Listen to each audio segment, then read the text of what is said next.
Welcome everybody back to the After Dark Show. I am Don Rogers. I am very, very honored to have an amazing guest with me this week. I'm just going to jump right into the bio that he gave me because I can't possibly get everything out that this guy has done in my own words. So, my guest this week is Steve Stockton. Steve Stockton is a veteran outdoorsman and author who has been investigating the unexplained for over 35 years. Originally from the mountains of East Tennessee, Steve has traveled all over the country and many parts of the world, and now makes his home in picturesque New England with his wife Nicole, their baby boy on the way, and their dog Mulder. By the way, amazing dog name. Um, Steve cites his influences as a gypsy witch grandmother who told him a multitude of legends and stories as a small child, as well as authors such as Frank Edwards, John Keel, Charles Fort, Loren Coleman, Ivan Sanderson, Cole Wilson, and Nick Redfern. Steve has published books including Strange Things in the Woods, a collection of true paranormal encounters, as well as an autobiographical My Strange World, where his experiences dating back to childhood. I screwed that up. Recently, he has written National Park Mysteries and Disappearances, volumes 1, 2, and 3. He also owns and narrates a widely popular missing persons mysteries YouTube channel, as well as Tales from the Unknown and From the Beyond YouTube channels. In addition to he has a radio show, Everything Out There, on Clyde Lewis Ground Zero Network. Sorry I butchered that so badly, but I hope I did you justice, Steve. Yeah, no worries. Only thing, the other channel is Tales Untold, not Tales Unknown. But Oh dear, if sorry. they Google, they can find me anyway. Yeah, no, I've actually been watching the Tales Unknown, and I absolutely love your narrative style that you use in that one in particular. It's much like, it reminds me of my childhood because my dad used to be one of those people that would sit you down and tell you a long story about something he had heard in the old days. And Yeah, this is the kind of entertainment that truly resonates with a lot of people of my generation because it takes you back to that time. So like, yeah, the presentation you're coming at it with is absolutely amazing. So thank you, because I love the style. yeah. I was raised as a storyteller. Had a lot of storytellers on both sides of the family, and either gathered around the wood stove or the fireplace after supper and listened to those stories, and it just kind of stuck with me. And that's where I developed my style. Didn't even know I had a style until I started doing it, but there it is. Um, in your bio, you cite that you had a gypsy witch grandmother, and I'm not being too judgmental on either of those words because I know gypsies and I know witches and I know the public opinion, and it's not anything near the same. So, do you want to Yeah. get into what your grandma Yeah, was sure. like? Now, that was self-described. She called herself a gypsy witch, uh, but she was from Appalachia, Southern Appalachians, born in the Cades Cove area, the Great Smoky Mountains in East Tennessee. So I don't know where the gypsy part came from. I'm thinking somewhere back in the lineage there was some old country that they were from, but yeah, they came over from England, landed in Cades Cove. She was born there. But yeah, these days she would be probably a kitchen witch. I'm sorry, a kitchen witch, or in Appalachia they call them granny witches. But she told fortunes, read tea leaves, coffee grounds, animal entrails. She practiced palmistry and phrenology, which is where they feel the bumps on your head and tell you things about your future. And that side of the family, they came out of the spiritualism movement from around the turn of the last century. They were into seances, table tapping, table tipping, Ouija boards, all kinds of, portents and omens and superstitions and things. I'm working on a book about my grandmother and all that. I just hope I could do her justice. There's so much to unpack there. Um, that's my mom's mother. They had 10 kids, my mom and 9 boys. So there was a whole slew of grandkids. All those brothers were married at least once, some of them multiple times. So there was I had a lot of cousins. But out of all those grandkids, I was the only one born down south. They call it being born with a veil over your face. The technical term, the medical term is it's in call. and all that means is the afterbirth was still over my face, and they had to cut it away. But in my granny's hillbilly Appalachian superstitious mind, that marked me as a special baby. So, and I was the only one with that condition out of all those grandkids. So she kind of took me under her wing and made it the rest of her life's work to teach me all the folklore and legends and superstitions and things like that that she knew of from that part of the Smokies. That's really neat. And I actually have a friend, Raw Castaldo. He was born with the same thing, except his was over the face and the cord around his neck. Yeah, yeah, I Um, didn't get that part, but that's scary. yeah. So his family, he's actually from New York, and they have much of the same type of belief system in his Italian family. Uh, I'm drawing a blank. Anyway, unimportant, but I actually know what you're talking about. Is Yeah. where I was going with that. So, what age did you start jumping into this yourself? I don't want you to tell your age. It says 35 years. Like, what was the first stuff No, you really got? actually, I've been doing it for longer than 35 years. It's been a few years since that bio was written. I turned 60 last Halloween. So I've been doing it probably closer to 55 years. I had my first paranormal experience when I was about 5 years old. Um, and I've talked about it in I'm sorry, the other book, My Strange World. I get them confused. I published my 20th book last year, so they all run together after a while. And I've got 21 that I'm working on right now, and no end in sight, good Lord willing. But yeah, I was about 5 years old, between 4 and 5. The place where we lived there out in the country in East Tennessee, lived on a mini farm. It was 26 acres. Only 5 of it was cleared off. My parents anyway, liked their privacy, and the house was set back from the road quite a ways. Driveway was exactly his gravel driveway. It was exactly 212 feet long. I measured it later on when I was doing BMX sprints. But the front yard was about all that was cleared off, and then a big garden spot in the back. So I'm out in the front yard playing, and about halfway out, so probably 100 feet from the house, 100 feet on to the road, and I see a car coming down the hill. There was a T intersection there. Uh, if you came down the hill and stopped and turned, there's an inverted T.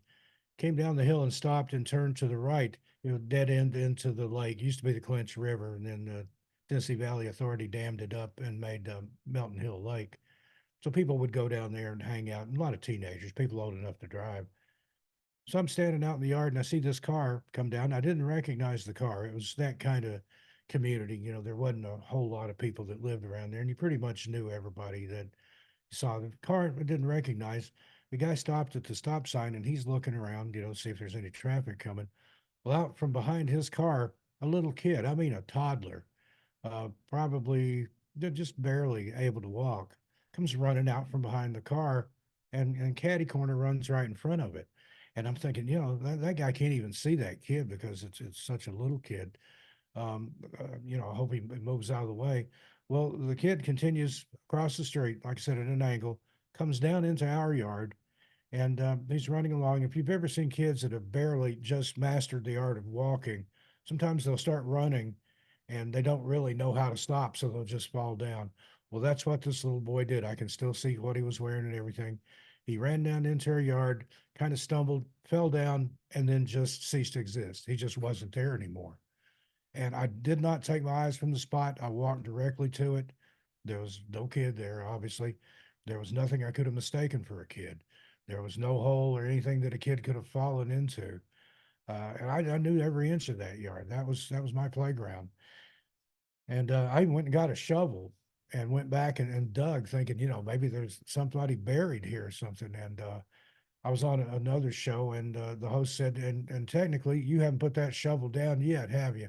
And I really haven't. I've been digging since I was 5 years old, but never did solve the mystery of that one. The road that it happened on, it was named after my mom's family. They had a dairy farm there, and they also truck farmed produce and tobacco and things like that. And so they knew the history of the road, and no clue what that was. Later in life, I thought maybe that was like a murder victim or something like that he had hidden in the trunk and he was going to dispose of it down there at the lake. Never saw that car again. Never saw the kid again. but it didn't really bother me. It just so much as, like, huh, what was that? Because, even at 5 years old, almost five, I knew that little kids don't run into the yard and fall down and disappear. So again, that just it kind of was an awakening that the things aren't as they seem. And years later, I asked my grandmother about it, and she said, "Well, she said there's some things that you'll see that are meant for you. There's some things that you'll be able to see that's meant for other people, and sometimes you just see things and you don't know what it means, if ever, even in retrospect." So it definitely fell into one of the latter two categories there. So to this day, having a clue what that meant, what it represented. But I know what I saw. I mean, just as sure as I'm sitting here. Um, just out of curiosity, like I know you've done a lot of research on a lot of different aspects of the paranormal. Any chance that could have been like a trans-dimensional being or an overlap or something along those lines? Yeah, I've thought about that too, more so in recent years, some kind of glitch in the matrix or something that had happened years before, or even in an alternate timeline or different reality. I've heard it described as sometimes things like that happens. You think of a timeline as being like a piece of silk. And over here, there's another piece of silk with another timeline. But if they get too close and they kind of touch, you can see through both of them, and then they part. And that's probably the best analogy I've ever heard. I don't remember who I heard that from, but it's very apt, I think. So I that's a possibility. But that whole area down there where I grew up, there was a lot of strange stuff down there, and a lot of weird things went on. The only person I know of that ever died on that road, my grandfather ran over his nephew, backed over him with a cattle truck, and killed him. But that was farther up the road and a much bigger child, so it wasn't his ghost that I saw. So again, I don't have an explanation, but as Charles Fort wrote, one measures a circle beginning anywhere. So you just pick a spot and take off, and you'll most likely come back to the same spot eventually. And uh, it's one of those things. I gave up looking for answers, Don, years ago. I'm looking for the next set of questions now. But if we had all the answers, the journey wouldn't have been near as much fun. And as Patton said about war, God help me, but I love it. So I love this kind of stuff. This is just what I do. What really clicks with me. I like that you and I have that kind of in common. Like I won't prattle on about my awakening. It's an SSP crazy ass story thing, but I find that you and I are similar in the fact that once you had your awakening, you kind of realized, well, if that's possible, then anything is. And that's where my mind went. Like a lot of people get stuck in these niches of like, oh, I am a secret space programmer, I'm a ghost hunter. You seem to be like, you'll talk about cryptids, you'll talk about transdimensionals. And that's what I appreciate because it shows the truly open mindedness that a person presenting this information to other people needs. Because if Yeah. you're stuck in your own belief system, you can't be open minded about these things. Yeah. And I found just through my research and rambling, it's all connected. Everything is somehow connected. Everything paranormal, everything supernatural, it all kind of ties together. A good example of that on my Missing Persons and Mysteries channel, I've got a series called "The Missing and the Fae Theory," where based on legends, and if you look back, especially in some of the Celtic countries, the fairy folk, the Fae, that's almost a religion to those people, probably still is. And if you look at any of the tribes here in North America, they had stories of the little people. It was prevalent in the Smokies. When I lived in the Pacific Northwest, there were stories up there. Here in New England, where I'm at now, there are stories of little people. Well, if you study that, there's a whole hierarchy there. There's learned papers and things written about it. Um, I can't recall the man's name now, but he spent years compiling these books and reports on sightings of the Fey folk. And based on his research, what he found out from these decades, hundreds of year old studies, there's a hierarchy there. There's different types of Fey. There's fairies and there's puckwudgies and there's imps and brownies and all kinds of things. Some of them are nice, but most of them are not so nice. And again, I think it all ties together. Some of his stories I was reading, true accounts that people had given, like back in the 1800s. There was one where some men out in the forest encountered some strange little men in a horseless buggy that came down from the sky. There's a UFO encounter. There's another type of the Fae that are large, hairy creatures, some kind of an elemental. There's your Bigfoot. But you mentioned the Fae and the fairy religions and stuff like that. People will kind of laugh at you, even people that believe in Bigfoot or the Yeti or Sabe, Sasquatch, whatever you want to call him. Same with UFOs. They'll talk about abduction and grays and Zeta Reticuli and all this, but then they laugh at you about the Fae. But it's all connected, brother. Oh, I completely agree. Another one that I've heard about things going on in the forest is also the jinn or the genies. Like, Yeah. I've heard of them like luring people into the forest, even to their death. Sometimes, like Oh yeah. they'll be light or following a sound or a missing child. They think it's a child, and it's actually a Yeah. jinn luring them off somewhere. Yeah, that's Um, more of a Middle Eastern thing, but there's a lot of similarities there. I on my one of my other channels, Tales Untold, I recently did a video about I'm doing dark tales from every state, and I'm just got started. I did Alabama yesterday, and today was Alaska. Well, in Alaska they have excuse me, a lot of pollen here in New England today. Um, they have a cryptid called the Kushtaka, which is it's a shapeshifter. It can take on different forms and things. Most commonly, an otter man type thing, like a humanoid that's also an otter, like a half man, half otter hybrid. But that's one of the things it does. It's a mimic. It will hide and sound like either of a woman or a child in distress. And it also has the ability to sound like your loved one, somebody calls out to you, lures you wherever it is, and supposedly has a taste for human flesh and likes to lure people to a watery grave. So there you go. That's just that, there's all kinds of stuff. And then somebody had commented that this sounds like some of the Jen stories with the mimicry and things. And I've covered missing person cases like that too, where somebody was lost, wandering in the woods, hadn't been found by search and rescue yet, and they heard sometimes a familiar voice calling to them from out of a cave or from deep in the woods. And I don't know about you, but if I'm lost in the woods and I hear my grandmother or somebody that's long gone calling to me from a cave, I'm going to run the other direction.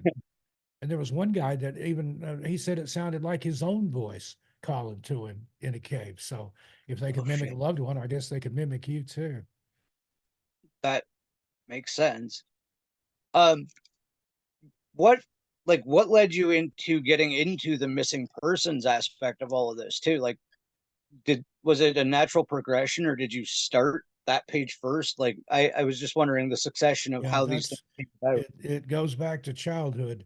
I can tell you exactly the impetus for that. It was Father's Day, 1969. I was a little bit older than when I'd had the ghost experience. That the ghost was 4 going on 5, I think, and this that Father's Day I was 5 going on 6. I lived just outside of Knoxville, Tennessee. Well, there was a young boy from Knoxville. He was just a few months older than me, Dennis Martin. You may have heard of that disappearance. He was up Cades Cove area with his dad and his granddad and his brother. They're having like a boys' day out for Father's Day. And they met another family there in this area where they were. And the boys got together and were playing either hide and go seek, or maybe they were planning on creeping up on the adults and scaring them. Dennis's dad watched Dennis go into the clump of bushes, and he never came back out. Later, the other kids are playing around. He's like, "Where's Dennis?" And they're like, "Well, we haven't seen him since we hid." And so his dad walks right to this clump of brush where he saw him disappear, walks all the way around it, no Dennis, goes inside it, nothing there. So he takes off in a dead run down the Appalachian Trail, which passed right through the area above Kate's Cove there where they were. And his father, Dennis's grandfather, took off down to the ranger station to get some help. And that was the last time Dennis was ever seen. That launched the biggest manhunt in Smoky's history, at least at that time. There may not have been a bigger one since then. But living in the same town as Dennis, it was, just absolutely all over the local news. We had 3 TV channels and 2 newspapers, a morning paper and an evening paper, all over the papers. And I was fascinated by it because here was a kid. much like myself. Just, he was, like I said, I was 5 going on 6, and he was already 6. But he just disappeared, didn't leave a trace. They never found anything of him. And It just kind of struck me as, how can that happen? So I literally followed that case from day one. And I've had people, as I talk about that case a lot, because that was the linchpin. That was the one that just hooked me for life. And I've had people ask me about that. How come you always talk about that case? That's so and so's case. They report. I'm like, no, I lived that case. I got out in the little rural road where we lived on my Schwinn Stingray and looked for him. Because, in my little childlike mind, I'm thinking, well, we're only about an hour from the Smokies. Maybe he wandered down here. Maybe he's scared. Maybe he's hungry. I left him some snacks out in the woods, on our property. But, just childlike mind. But again, I'm personally invested in that case. And later on, I met his dad under different circumstances. Was on a school field trip, and where his dad worked was the place that we'd gone to, and I saw a picture of Dennis on somebody's desk. And then the man came and sat down, and I thought, okay, I recognize him. That's his dad. I went over, how you doing? But I didn't let on anything, just how do you approach somebody about something like that? But he was just a broken, haunted man. He passed away, I guess, about 10 years or so ago on Halloween, my birthday, no less, with no closure. That's got to be the worst. And that's the saddest part in these cases. I've covered thousands of these missing person cases. But even if they're found deceased, which is, sometimes that's the best possible outcome you're going to get if they're not found alive. At least you have a grave that you can visit, or ashes, in a prominent place upon the mantelpiece or whatever. But to never know if they are they out there, are they cold, are they hungry, are they hurt? Did somebody take him? Was he a victim of foul play? And I think it was on probably the 40th anniversary of Dennis's disappearance. The local news crews went out to interview him, and and it was one of the saddest things I've ever seen. He sat there and he said, I've always thought that one day I'd be sitting here, there'd be a knock on the door. I'd get up and go to the door. There'd be a nice looking young man out there, and he'd thinking, oh, great. Here's another reporter wanting to talk to me. Opens the door. Yes, can I help you? And the young man says, Dad, it's me. It's Dennis. I've come home. Oh, you talk about ripping your heart out. But sadly, that never happened. He went to his grave not having any idea what happened to his son all those years ago. And that I makes it hard. These cases, I mean, they get in your skin. Some of these, especially the kids, they haunt my dreams at night. Their little faces. Yeah, you just gave me goosebumps with that. So I totally get the emotional attachment. Like it's not even Yeah, my story, but I'm feeling you. right, Like right. I, that's rough to be that young and see somebody your own age just vanish. Yeah. Like, And um, there's been a lot of disappearances in the Smokies like that. Trinity Gibson, teenager. We went to rival high schools. She was a little bit older than me. She was like 2 or 3 years older than me. She was on a school trip up to Klingman's Dome, disappeared, never saw her again. I didn't really know her, but I knew of her. She worked at Morrison's cafeteria at West Town Mall. My mom and dad liked to go eat there, and she was one of the girls that would carry your tray to the table. So I'd seen her around. And I talked to her sister much later on. She was just another one that just destroyed that family, and her sister ended up drinking herself to death. But she said, part of me wants to think that Trini ran off with a boy and that she's living out her best life somewhere under an assumed identity in sunny Southern California. She said, but Steve, in my heart of hearts, I don't think Trini ever left that mountain alive. And sadly, I don't think she did either. I think that one was more foul play, but again, there was never anything conclusive. But there's a lot of dark and strange theories about that one. Thelma, Pauline Melton that disappeared up there in the Dudley Creek campground. That was, I believe, around, I want to say 1980, the early 80s anyway. The hiking and skiing club that I was a member of, we were part of the volunteers that went up there and searched for her. So yeah, a lot of these disappearances, I'm personally invested in them. I've been boots on the ground, starting with Dennis Martin, going out on my bicycle looking for him. But it's one of those things, and kind of my mission statement, if I have one, is if I can bring one person home, or in the worst possible case, give one family closure, then I'm doing what I feel led to be do. This is commission. This is a calling that's been laid on me. And I mean, I have people that listen to me to relax and to go to sleep. I've got people like my voice. I've got listeners that have PTSD or some kind of dreadful pain and things like that, insomnia, chronic insomnia, and things like that. So, if they can listen to me and not have bad dreams, listen to some of the stuff I talk about, then more power to them. But again, it's important to me to keep the names and the faces of these people out there, especially the kids. Absolutely. Um, do you think many of these disappearances, we were talking about the Fae, but some people attribute like disappearances to other cryptids. Like, have you found many stories that you've come across that are related? Like, did a Sasquatch take somebody or like Yeah, those kind of things? Like, yeah. Well, I hate to disappoint people, but in a lot of these missing person cases, it's due to being overconfident and ill prepared. Uh, but but there are some cases out there that there is no scientific, no rational explanation. There's something out there that takes people. Now I can't. I've had people ask me, is it Bigfoot? Is it Dogman?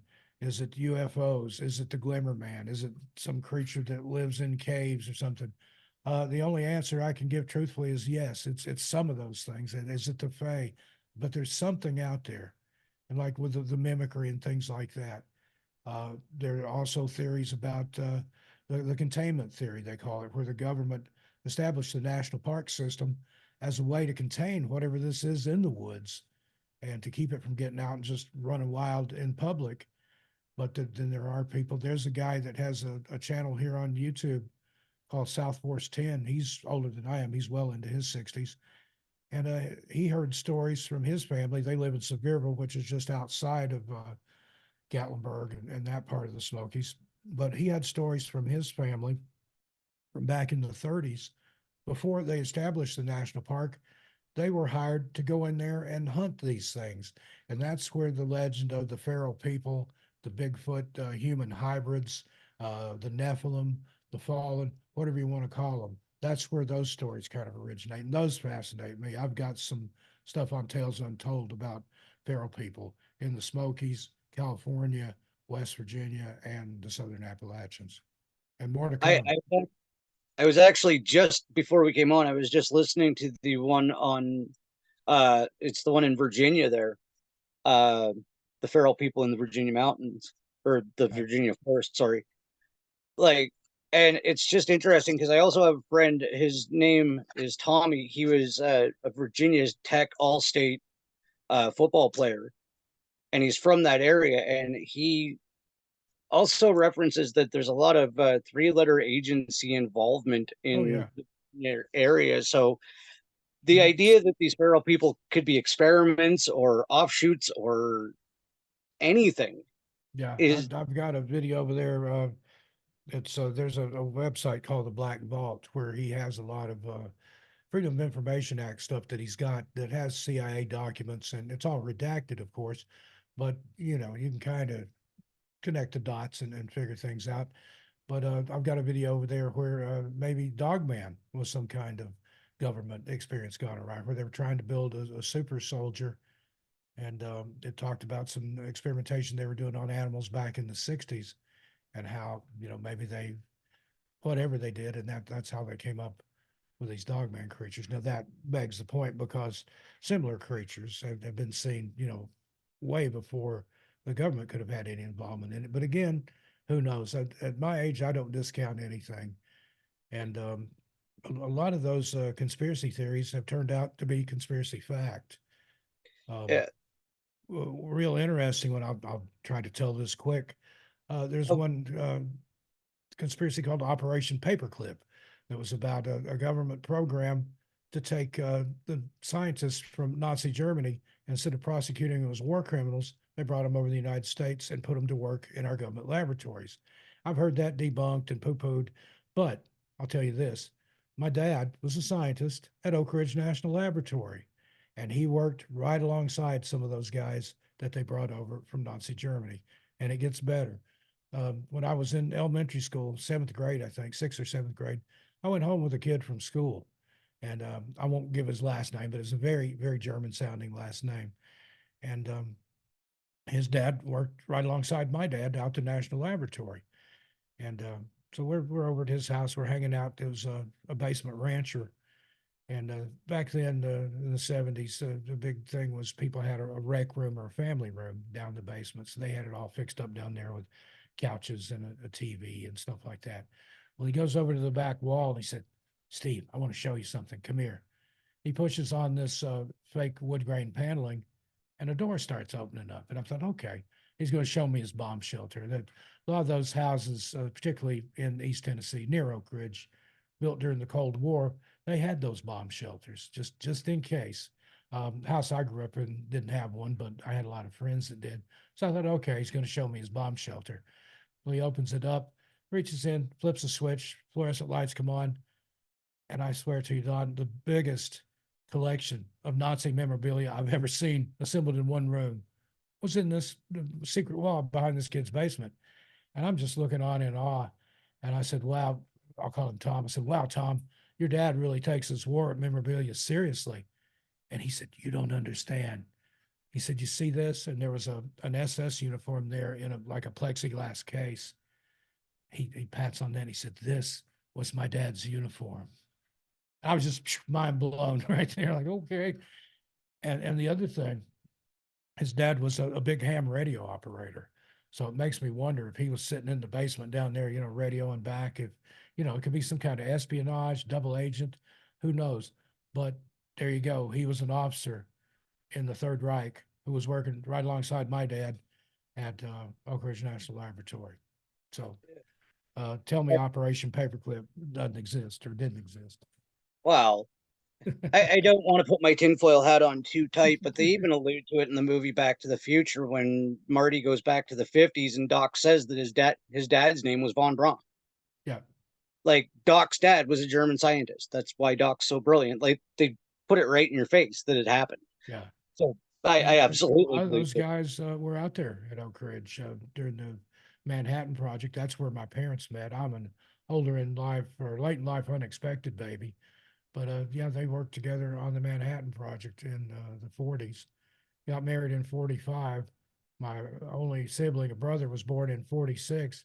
They thought they were done raising kids. My brother was getting ready to get married and move out. They were going to buy a car and see the country. And then, surprise, I came along, 17 years younger than my brother.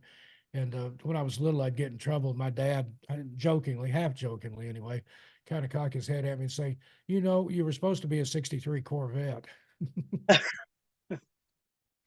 They were big fans of that Route 66 TV show. So they thought, we'll get an open car. We'll take some time off once the boys out of the house. But I came along and kind of upset the apple cart on that. Oh, sorry, I just had a brain burst there. Um, I talk a lot, I know.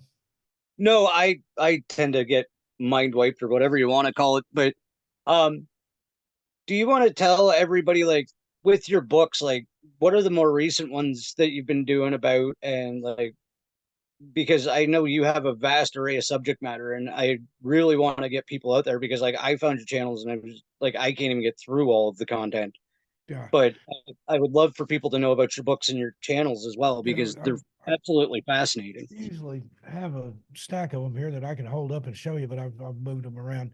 The one that started all Strange Things in the Woods, and that was kind of a collection of stories from friends and family and friends of family and things like that. And the way that came about, I was the granny that I talked about, the granny witch. I was at her funeral when I was in my teens. And I was just standing there observing her in her coffin, so quiet and so still. And she was one of these people. I mean, not too long before she passed away, she was up in the loft of the barn, climbing around trying to find a hen's nest and get the eggs out of it. They'd had a hen that gone rogue and laid eggs in the barn. But I'd never seen her so still and so quiet as she was in death. And I thought, all those stories, all those legends, all that dies right there with her because out of all those cousins and even her other kids and stuff, they didn't really take an interest in the paranormal and supernatural like I did. And I don't think I had a choice. I think it chose me, if anything, instead of me choosing it. But I thought, I'm not going to let that happen. I'm going to write all these old stories down and, if nothing else, for myself. And worked on that. Actually, it was years in the making. I was living in Portland, Oregon at the time, working a public job, and had a long train commute on their commuter train system. Got an excellent commuter system there in Portland. But I had about a 2 hour trip to work every day. So I had a first generation iPad, and that book I wrote it in its entirety, um, riding back and forth on the train to work.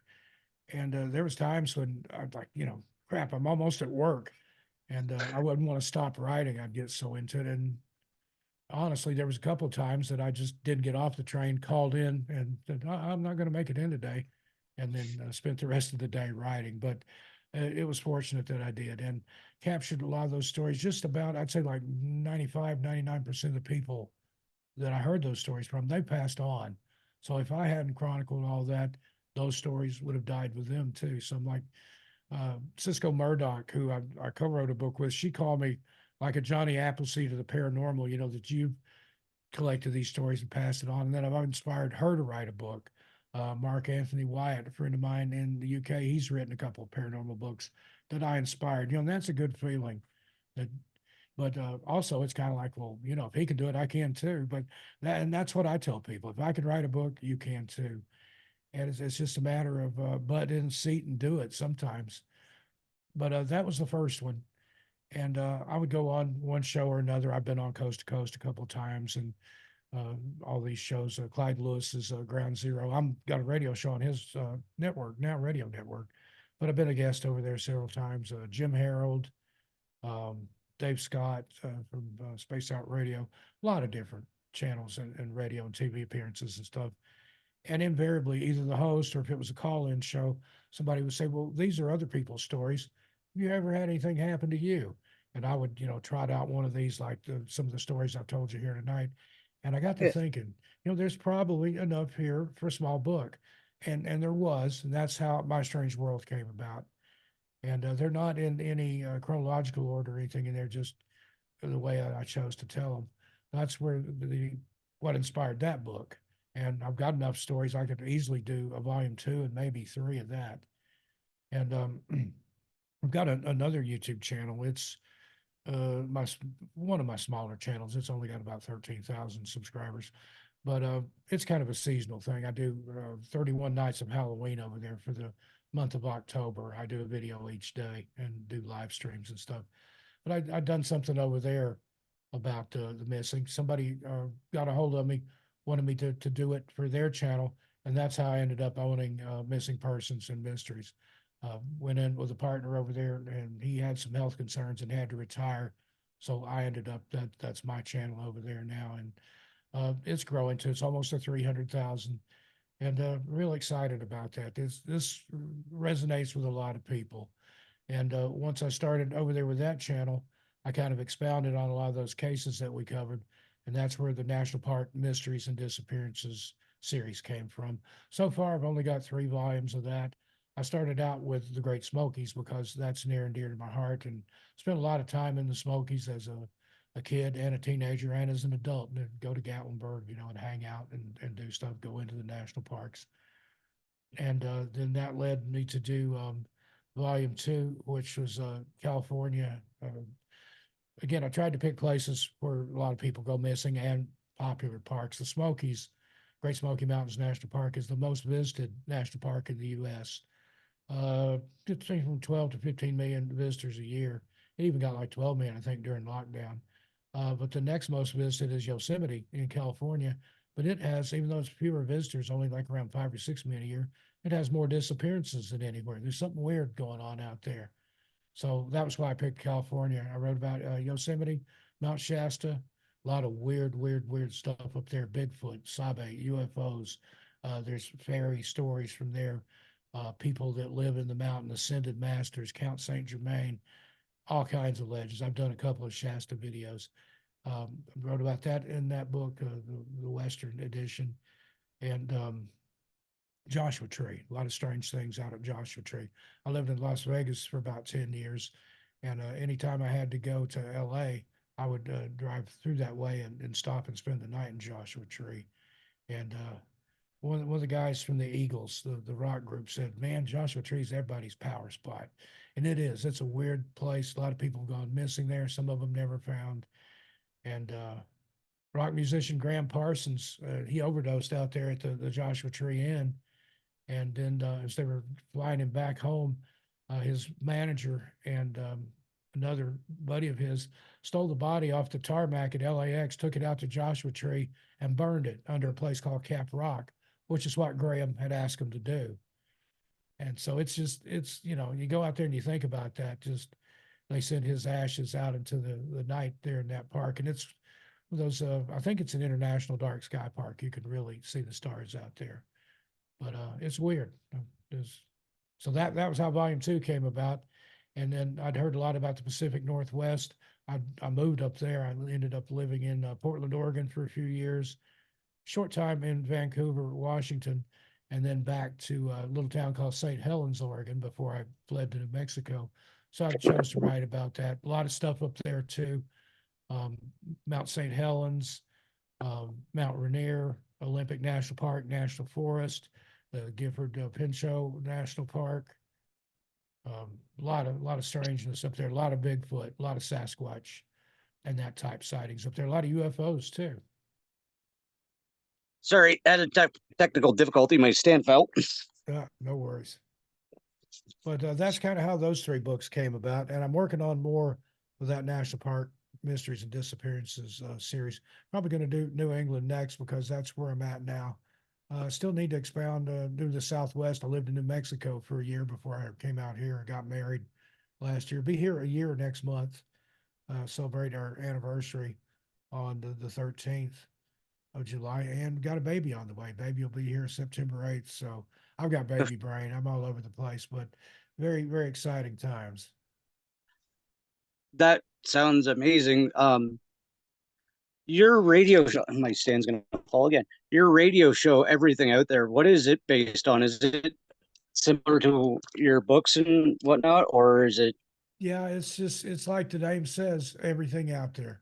And Yeah. I was having a bad dream one night. This has been just a little over 40 weeks ago. I know by the episode numbers. And I was having a bad dream, and I woke up and I was all sweating and panting and stuff. And I just happened to check my email, and it was Clyde Lewis's producer, Ron Patton. And I've helped him out of a lot of tight spots in the past. I would either help him find a guest because I know a lot of people. I've been doing this for several years. Or if it was something that I knew enough to go on and talk about. Like I said, I love to talk. So my dad used to tell me, he said, "Son, if you could find a way to get talk and get paid for it, you'd be all set." So here I am. But I woke up, had this email. It was Ron, and he said, "Clyde and I were talking. How would you like to have a show on our network?" And I'm like, "Sign me up." And talked a little bit with him and Clyde about it, and I just everything out there. Now Clyde, he's more on the paranormal side. He's kind of parapolitical too. He delves into the conspiracies and things like that. But I wanted something that was basically paranormal, supernatural, and folklore. So that covers a lot of ground. Still, everything out there. And some of my later recent stuff talked about the occult in rock music and the satanic panic of the 80s, classic paranormal television from the 60s, 70s, 80s, and 90s. Had a lady, Miranda Young, calls herself Ghost Biker on. She owns the historic Scott County Jail and Museum in East Tennessee. It's very haunted. Talked about portals, missing people, ghost stories, granny witches in the Appalachians, just literally everything out there. And that's what I like about it. It's because I have pigeonholed myself before with certain channel names and things. Tales Untold used to be among the missing, and that was all. That's kind of all you can do there is missing persons. And then when I took ownership of missing persons and mysteries, I moved all the missing person stuff from ATM over there and then rebranded that one Tales Untold because I like to tell stories and just narrate. and I write and I like to write and then read it to people. Yeah, well, you do it excellently because like I Thank said, you. and I'm not just kissing your butt because you're on my show. I find your stories absolutely captivating. Like they're just there's some I don't know what it is. There's something about your narrative technique that just grabs and you're into it. Like Yeah, uh, I must just be a natural born storyteller because it's not anything I practiced or anything, like I said, that I studied and came up with. I just listened to people growing up, and then I would tell stories like they did, and it just a God given talent, I reckon, because it comes natural to me. I don't have to think about it. And I kind of put my own spin on anything. I've had all kinds of people compare me to Morgan Freeman or who's some of the other ones. I've heard Art Bell. Don't know that I agree with that one. Um, but anyway, a lot of storytellers. The guy Unsolved Mysteries, Robert Stack, but I don't think I sound yeah. anything like him. First of all, he didn't even grow up speaking English. He was born in, I think, Brooklyn, somewhere in New York. Grew up in an Italian family, spoke Italian, learned English as a second language. Now he is my spirit animal. Love Robert Stack. Unsolved Mysteries back in the day. Just I hear that music Oh yeah. even today, and it gives me chills. But I just, and I always listen to that kind of stuff. Always had an interest in the paranormal. In Search of with Leonard Nimoy. That was, that was just a groundbreaking Yeah. show as a child. Here's a show that's not just, a bunch of made up stuff. I love the Twilight Zone and Night Gallery, especially, and the Dark Shadows and things like that. But here was a real show. They're going out on location and they're looking for Bigfoot or the Loch Ness Monster or a giant snake or, whatever. And I'm like, that's what I want to do. And here I am. That's something else I wanted to ask you. How much of your books and shows are the boots on the ground stuff, like literally going to talking to people, or is it mostly now over the phone, or just Yeah, well, really, it just like, depends. Now, like the Great Smoky Mountains book, I've been to every location in there that I describe and talk about, and a lot that I haven't written about yet. I know the Smokies inside and out, but some of the other places I've been there. I've visited those places, but I haven't done a whole lot of boots on the ground investigating yet. But we had plans to do a lot more in New England. There's so much history here in the 6 states that comprise New England. But we've got a baby on the way now, so I'm going to have to curtail some of the boots on the ground stuff till the little fella gets big enough to go out there on location with us. well, yeah, it's the next generation of storyteller and Yeah, investigator right there. yep. That's He's not going to stand a chance. He's going to have to be a storyteller. I yeah. already read to him, even in the womb. And he jumps and flips around and gets excited when he hears the sound of my voice. So I talked to my wife. I said, you reckon he likes it? Or you think maybe it's scaring him? She's like, no, he loves you, Daddy. So I hope he's not afraid of me. Uh, you have a very soothing voice, so Well, I thank you. imagine it's the first one that yeah. Yeah. Um, this upcoming book, did you want to go over what it's going to be on again?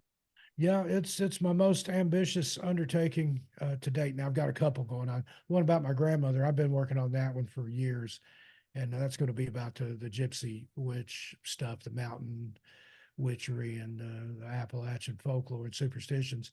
But another one I'm working on right now that probably be finished around the middle of July.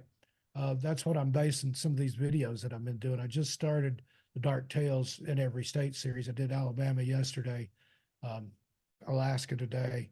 And I'm doing them in alphabetical order. I'm taking all that and fleshing it out even more and making a book out of it. And let's see, I'll tell you where I'm at right now. Um, Currently, I'm sitting at 59,477 words, and Holy, I just finished writing about Ohio.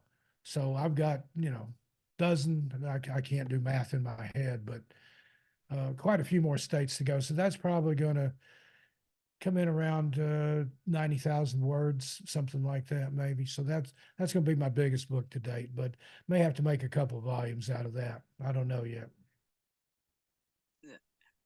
That is absolutely amazing. And I'm just Um, I'm the same with the way I write as the way I talk. I'm very loquacious.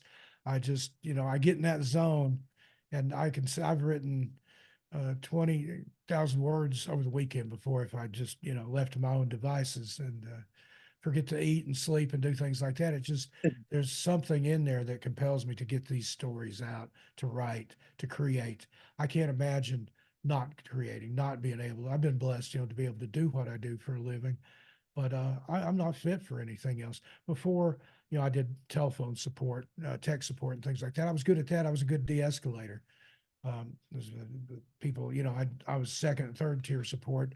So by the time they got to me, they were either double or triple PO'd.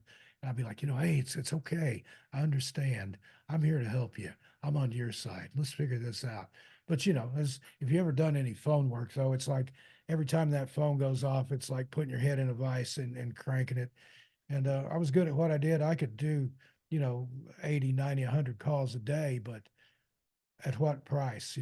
So something like yeah, that. I worked some lot of I worked construction, demolition. I've worked in a grocery store, fast food, things like that when I was in college.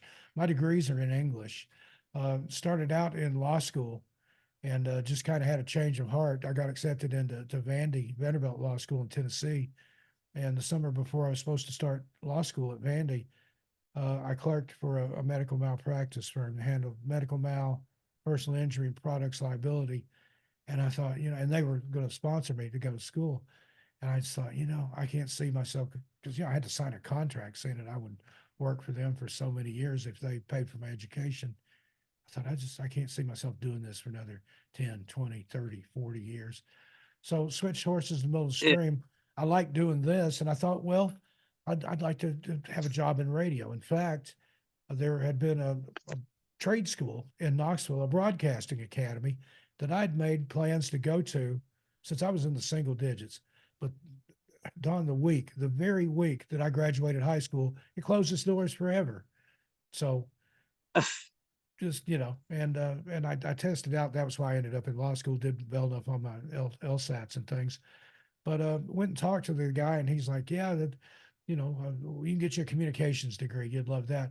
But then when I looked at the math and things that I had to have, the foreign language, and I did triple intensified Spanish. I don't ever want to learn another foreign language if I can help it. I dreamed in Spanish for a few weeks there. That's where I got a year's worth of Spanish in one semester. I was nightmares. I blocked most of that out. But I'm an Aspie, and math, numbers confuse me. I have some number dyslexia too. So when I was looking at all these math requirements, and for radio, you know about radio, you got to know yeah, wave propagation and tower and wire length and all this. And I'm like, listen, dude, I don't want to build a radio station. I want to sit in one and talk into a microphone. So I just, yeah. forget it. And I went and got degrees in English and art. So, and here I am. Both those degrees and $5 will get you a cup of coffee at Starbucks or Tim Hortons for you there. Yeah, yeah. Uh, yeah, Tim Hortons is almost as bad as Starbucks now, but we won't go Yeah, down here that it's road. Dunkin'. They got me on Dunkin' Donuts coffee here in New England. So still have the occasional Starbucks, but you got to have your dunks if you're in New England. I had a caramel macchiato the other day just because the wife had a gift card she won at work. That's the only time I go to Starbucks is if it's free. Like if somebody gives me one or something, I'll okay, yeah. Yeah. But as far as to It's go out of my kind of way, hit or no. miss. I've had some good coffee from there, and I've had some really sorry coffee there too, where they've scorched it or something. So just Yeah. you never know anymore. Um, I've got stuff I can make it at home, but I like to order out. uh, before we wrap up, we're coming up on an hour. Do you have like one really prevalent paranormal story that you just love to tell? Because if you can do it one in 10 or 15 minutes, I would love to give Oh viewers gosh, a soupçon of your delivery because it I've is got phenomenal. I've got books full of them, and I've got a head full of them that I haven't written down yet.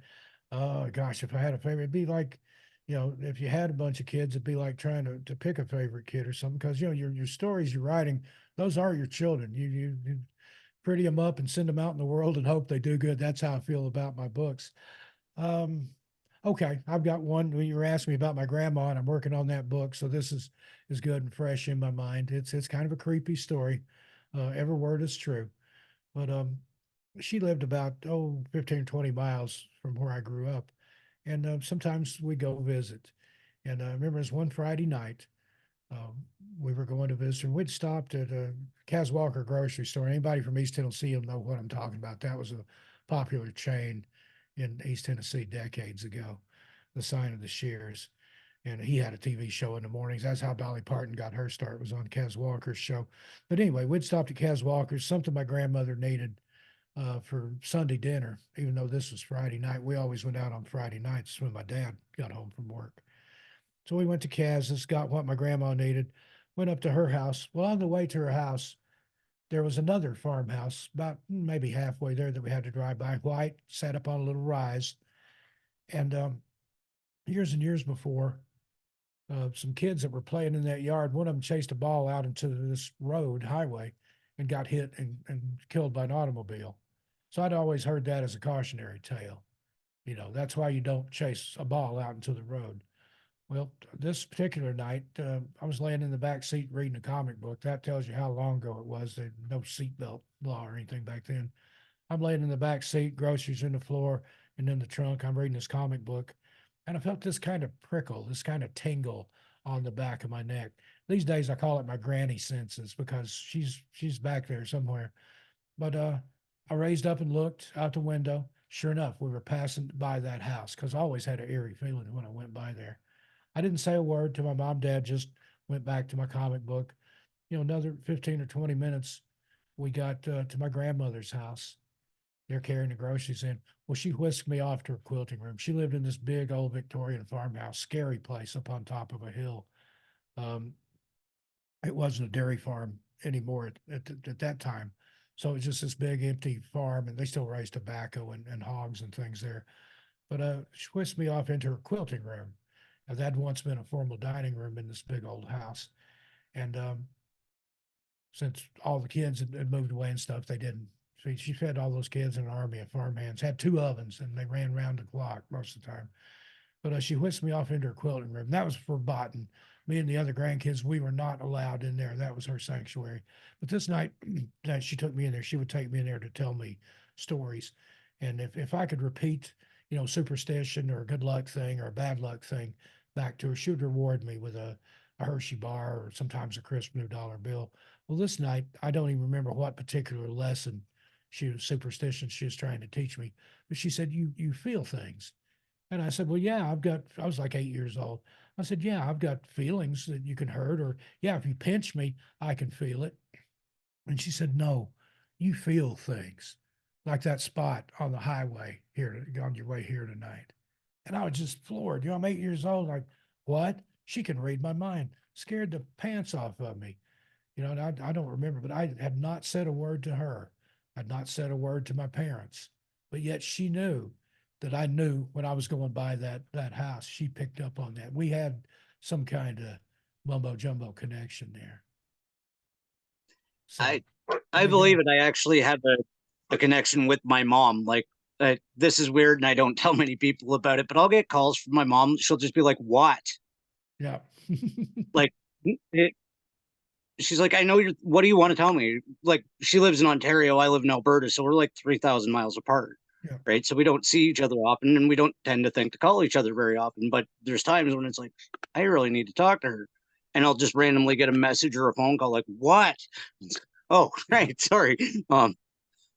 Yeah, So I no, think that's I something that's innate that we all had that ability, but it's been convenienced out of us, you know. I think there was a time it, when that was something that everybody was able to do, you know, when there was no instant communication and things like that. People had to stay in touch. And I think there was something that we're born with, not necessarily ESP or some kind of sixth sense, but a way to transmit thoughts, especially to family members and things. And again, that I and all the stuff we eat is supposedly calcified the pineal gland, where the seat of your brain, where all that stuff exists, if you believe in those theories. And that's why we can't do it I anymore. That and it's been educated out of us. I actually just wrote one of those theories. Um, Yeah. another podcaster asked me on her show, and she's like, "Do you think we live in a matrix?" And I ended up having like this crazy download and woke up the next day, knew where to look for all the information Yeah, that about happens sometimes. storing physical data and DNA. Oh, it's this 3-page theory that I just spit out in one day. Yeah, But yeah, it does happen, and I do believe in the connection between family, especially that you if you're clear enough, and it also comes from a place of compassion. You actually have yeah, to be compassionately connected with the person that you're connecting with, I think. yeah.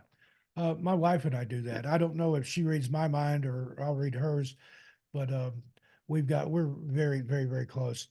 She's younger than I am. She's 22 years younger than I am. But I'll have something pop into my head and I'll say it, and she's like, "I was just thinking about that." So I don't know if I sent it to her or she sent it to me, but we do that a lot of times with things. Not trying to do it or anything. We just, I'll be thinking, I'd like to have Subway tonight, and she's like, "Hey, you want to have Subway?" And I'm like, "I was just thinking that." So I don't know if she sent it to me or I sent it to her, but either way, it's cool. Yeah. It happens far too often to be a coincidence, and I don't believe in coincidence anyway. I believe more in synchronicity. I totally agree with that. Before we take off here, do you want to tell everybody your channels, your websites? I'm going to put them in the description anyway, but if you want to, like, so people have it in their head and they can find your stuff, because absolutely everybody that watches this should go over to your channel and check that out, because all of them are just amazing. All right. Well, thank you for that, Don. Yeah, if you like the missing persons type fare, missing persons and mysteries, and that's or missing person mysteries. They used to have an and in it. That's been taken out. Just missing person mysteries. And it's just what it sounds like. That's the missing person stuff. But the mysteries side, we kind of take some leeway with that sometimes. There are some strange things over there. And one of our most popular series is subscriber stories, where people that listen to the channel send in their stories. And that's mostly paranormal stuff, shadow people, hat man, ghosts. So that's over there. And then Tales Untold, that's right now, that's just me narrating books, short stories, some fiction, some true paranormal stuff, a little bit of everything, mixed bag. If you enjoy the sound of my voice, want to listen to something to go to sleep, that's the one to check out. And the radio show, it's on the Clyde Lewis Ground Zero Radio Network. It's called Everything Out There. Airs on Sunday nights from 9 to 11 p.m. Eastern Time. And if you just go on Google and Steve Stockton, Everything Out There, you can find the links there. That is awesome. Thank you so much for coming on, Steve. I don't want to take up too much of your time, but I would love to have you back, because Sure. I know I've subscribed to your channels and there's going to be more episodes that I want to talk to you about. Okay. I'm not trying to be Well, that guy, but you are absolutely likewise, fascinating. some of the stuff you've been talking about here, I'd like to have you as a guest sometime on my radio show. I I would love to. Okay. I actually, yeah, absolutely. Okay. We'll talk about it. We can I'll figure that message out you on about social that. media later on. Yeah. Yeah. Yeah. All right. So thank you everybody for watching, and I will be live again Friday. This one's going to come out on a Wednesday. I do a Wednesday record and a live Friday. So um, this one will be out next Wednesday for you, Steve. But All everybody right. else, thank you for watching. Thank you for tuning in. Check out all of Steve's stuff, and thank you. Okay.